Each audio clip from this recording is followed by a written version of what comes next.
Ang bibi mo at ang bibi ko. I love you! Love you, pare. Bibo!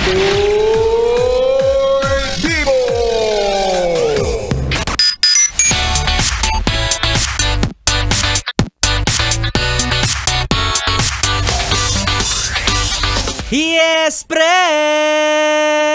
Kasama mo na ang bibi mo sa radyo, DJ Biboy Bibo! Come on, let's go! Party party! Ang saya-saya! Si OA. Yes, friend! Maligayang solid na araw ng Miyerkules sa pagmumukha mo. Ay, nasa kalagitnaan na tayo ng linggo. Palakpakan naman sa'yo dahil nasusurvive mo pa ang buhay na ito, no? O, ikaw, kumusta ka naman ilang araw matapos ang sweldo? Walaan ko. Marami pang natira sa'yo, no? Ay, ang yabang naman ng pagmumukhang yan. Sana all. Oh, grabe kang yabang mo, ha? Porket 20 na lang yung natira sa pera ko, ginaganito mo ako. Ganito pala yung feeling ng walang pera na parang kang nilalait. Parang kang kinakawawa, diba? Excuse me! Sino nagsabi sa'yo? Kala mo ikaw lang, ako din. Marami pa ang natira sa akin. Marami pa ang natirang bayarin. Ay, nako, ang hirap no mga yes friend. Lalo na kapag hindi ka marunong mag-budget at magtipid. Ay, nako, wala talagang maiiwan sa'yo. Oh, minsan nga naawa na lang talaga ako sa sarili ko kapag nagkakalkal ako ng barya sa bag. Kawawa naman yan, oy. Oh, lalo na 'di ba kapag petsa de peligro? Oh, alam ko ngayon medyo malayo-layo pa yung mga araw na 'yon. Well, ako naman hindi naman talaga ako naniniwala sa petsa de peligro. Kasi parang lagi namang walang laman yung wallet ko.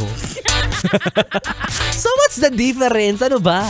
Bakit ako matatakot sa petsa de peligro na yan? O kaya bilib na bilib ako sa mga yes friend natin na kahit malapit na masaid ang kanilang pera.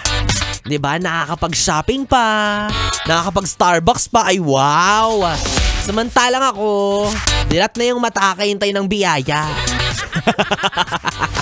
Ay, nako, well, ganun talaga mga yes friend, no? Kaya, pagalingan talaga yan sa pagbabudget. And of course, iba-iba naman kasi tayo ng responsibilidad sa buhay. Yon! Yun naman talaga yun di ba? Na kahit pare-parehas tayo ng sweldohin, kung iba-iba tayo ng responsibilidad at obligasyon sa buhay, wala rin, di ba? Diyan magkakatalo yun, no? Meron tayong mga kanya-kanyang gampanin. O, kaya wag mo na i-compare yung lifestyle mo sa iba.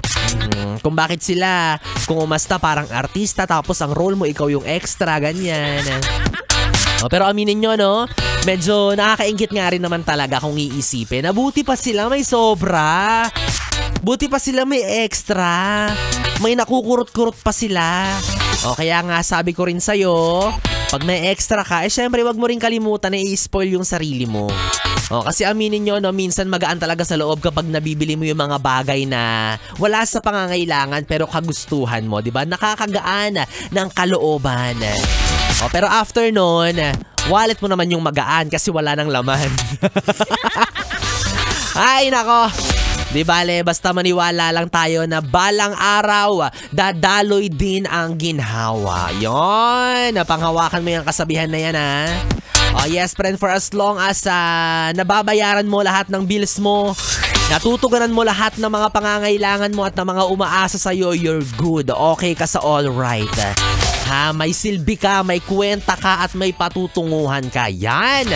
At ang tawag dyan, pagiging responsable. Oo. Kesa naman estetika nga sa Instagram, yung sigmura naman ng pamilya mo kumakalam, wala rin, diba? Yung ang sarap-sarap ng picture mo sa mga pagkain mo, Sa itsura mo, parang wow, ang sarap-sarap niyo naman. Ay, talaga namang sarap kurutin. Pero hindi naman nakakapag-provide ng masarap na pagkain sa pamilya, diba? So, medyo mahirap yan. Dapat i-balance natin ang ating buhay-buhay. Diba? Dapat alam natin ang ating mga priorities. Yon. Ay, si ate tinamaan. Biglang dinilit yung mga nasa cart ng online shopping niyo. Ay, baka nakakalimutan mo. Dami mong in-order nung 3-3 sale. Bahala ka dyan, pera mo naman yan. Sana kung ibibigay mo sa akin yan, edi lahat tayo nagkamabutihan. Wala na guys mga yes friend. Kapiling nyo na ako, DJ B-Boy Bibo, ang DJ na single. Ready to mingle, basta walang label. Pwede nyo akong makatabi hanggang mamayang alas 12 para sa ating BB Time. Dito pa rin at dito ka lang sa istasyong No Problem. Ang 101.1 Yes FM Solid.